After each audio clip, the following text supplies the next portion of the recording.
Welcome back to another cord-cutting Q&A. Every week I'm trying to dive, not promising every week, but trying to dive into your questions and answer some of the hottest questions out there in the world of cord-cutting right now, hopefully helping you break free from the high cost of TV and still watch the shows you enjoy. If you ever have a question you want me to answer, check out the community tab over on our YouTube page. Just click on our Cord Cutters News or youtube.com/cordcuttersnews. Click on the community tab. There you'll find a post each week asking for questions for the Q&A.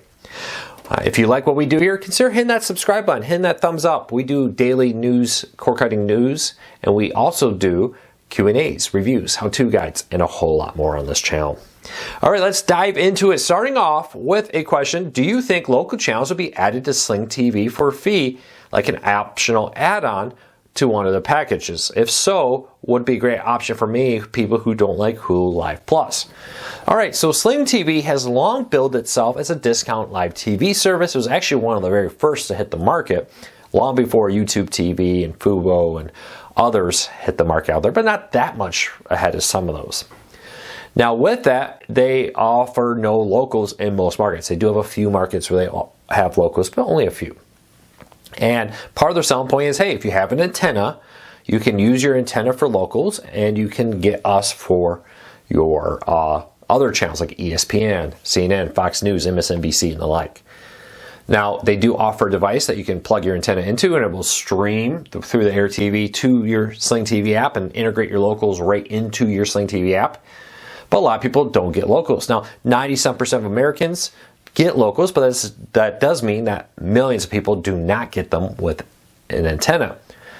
So will they ever do this? Well, a few things. Locals are some of the most expensive channels on television right now. You see some markets have $30, $20-some local fees. How many people are going to be willing to pay that? Second problem here is contract rights. They would need to go restrike deals for all this, redo everything they do, and may have to change their whole format. But the big thing for Sling TV is it's really the selling point there, right? The whole selling point of Sling TV is we're cheaper. We start $40 versus $70 or higher for most other live TV streaming services with locals built into them. That is because they are not offering locals. If they offer it, that kind of benefit is going to go away. I think for most people, maybe Sling TV is not right for them. But then there's YouTube TV, Fubo, Hulu, and many other options on the market right now for them to get live TV with locals. So I don't think that Sling TV in the foreseeable future will be adding locals as an option, even as they try to differentiate themselves from the competition. Now, DirecTV is buying Dish and Sling TV. We'll see what happens after the merger there. But that's my opinion. I don't think we're going to see a huge change with that. Next question up. Do you foresee Fubo and YouTube TV merging anytime soon? No, actually I don't foresee any of these live TV services merging. There's not a lot of benefit for that. Instead of having to spend money or split revenue or do whatever it would take to merge with another company, if that company were to go under, you would just try to benefit by taking all their subscribers to your service by offering them deals. We see that often when a cable company has a major fight. They would often offer a special to those customers to try to lure them to YouTube TV, Hulu, Fubo, whatever it may be. Now with this, the technology is a little different. There are certain patents that some services have. I could see them buying patents more than merging. There's just not a lot of benefit. We saw that with VidGo going down. Now people rushed out to merge with them. PlayStation View went away. There was no deal to merge. They just instead offered bundles to the affected customers. And that's what I think will happen. The cost of merging is high. There's a lot of regulatory things versus just, hey, my competitor is struggling, maybe they'll go under, and I can just get their subscribers cheaper. All right. Do you see the government forbidding HOAs in apartment buildings requiring tenants to pay for TV or internet fees? My mom is forced to pay $55 a month for internet when she doesn't even want it. So this is a growing thing. I've talked about this again, maybe it's time I do it again, about how the one thing keeping cable TV alive in many areas is the fact that many people are forced to pay for it. There are probably millions, to be honest with you, people across the country that live in HOAs, apartment complexes, and the like, college dorm rooms that have cable built into their rent. It's just there. You get it, you can't get away from it. And it's a great way for cable companies. They say, well, we offer a discounted bundle versus regular cable TV costs because it's in the HOA, but you're forced to pay for it. You can't shop around for your internet. You can't shop around for your TV. You can't even just say, I don't want TV. It's included in your HOA fees. There is a push, there has been, to make this illegal and not allow it. If that would ever happen, cable companies would almost instantly have a near death blow, to be honest with you. Because think of all the people who live in HOAs, all the people who live in condo complexes, apartments, and the like, who have cable and internet bundled in there.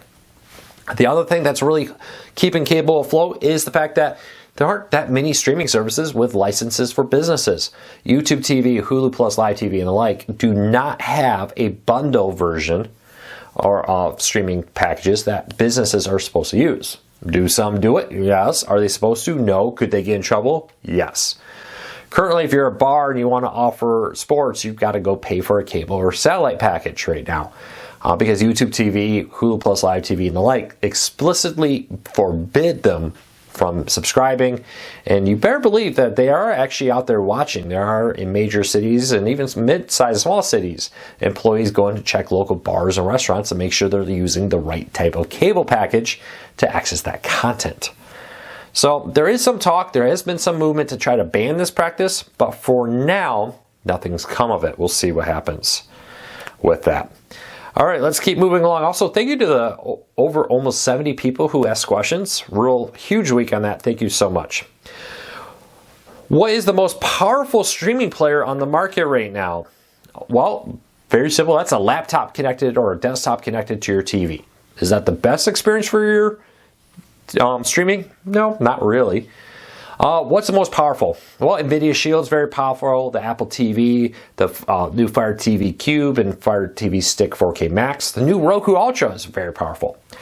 Honestly, if all you're doing is streaming Netflix, watching Hulu, and the like, most streaming players are more than powerful enough. It actually does not take much power at all to stream Netflix, to watch Hulu. It's actually very light taxing when it comes to it.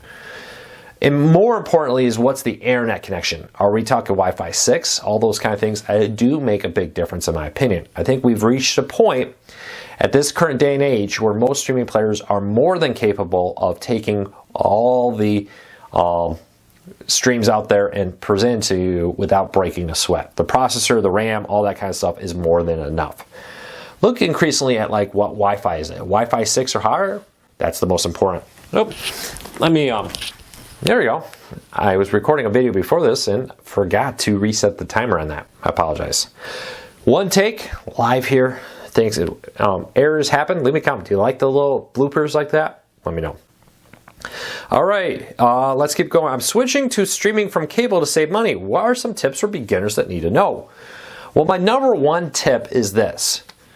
It's like buying a new car, right? Your radio is a little different. The steering wheel controls are a little different. Everything's just different. But you still have a radio that will play audio. You still have a car steering wheel that will direct where the car goes. The turn signals will be there. The windshield wipers will be there. But maybe the controls for them are different.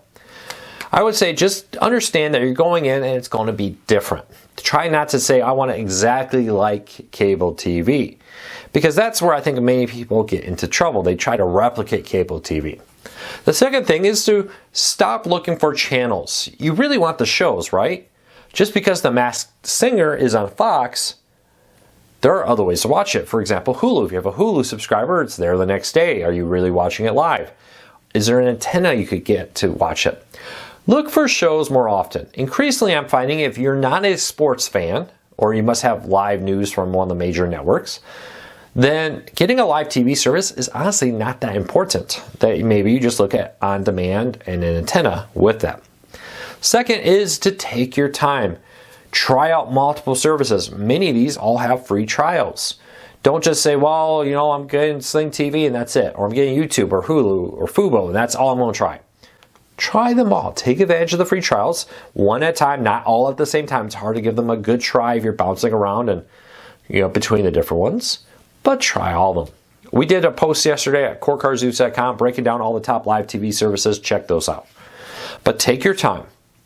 Understand that's going to be different from cable, but that's okay. Just like a new car, within a few weeks, you'll figure this all out. You'll know how that new radio works. You know how all those new steering wheel buttons work and that fancy automatic windshield wiper and all those other things work. Don't rush into it. And look for shows, not channels. It's very easy to say, well, I like things on Fox. I want Fox. No, you really want the shows on Fox. And maybe they're on Hulu. Maybe they're on Max and the like. Just one example. CBS has Paramount Plus. All kinds of great ways to get stuff out there. So definitely take your time, shop around. Don't rush into this. And hey, if you don't like it, you can always go back. I very, very, very rarely hear anybody ever go back. All right.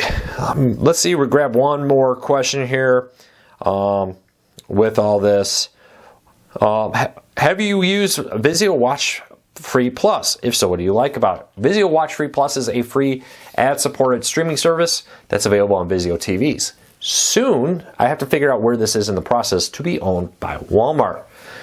It'd be very interesting to see what Walmart does, but they're actually very excited. One of the reasons they're buying Vizio TVs is not to just manufacture their own TVs, but to also be out there and have a streaming service of their own in the free ad-supported streaming world.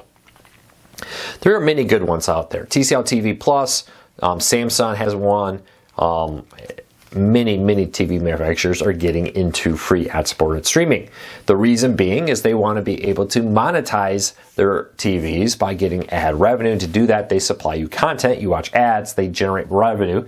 As the TV profit market keeps shrinking smaller and smaller. So we'll have to keep a very close eye on this as we try to see what happens. But to offset those shrinking TV revenues, they've been moving to get more ad-supported content to generate revenue through ads, either by pop-up ads or through a streaming. So they're great. Check them out. Here's the thing about all those free services. They're free. You don't lose anything by trying them. And I often find some great content on all of them. Well, that's it for today. I hope you enjoyed these Q&As. Let me know if you want to see more Q&As.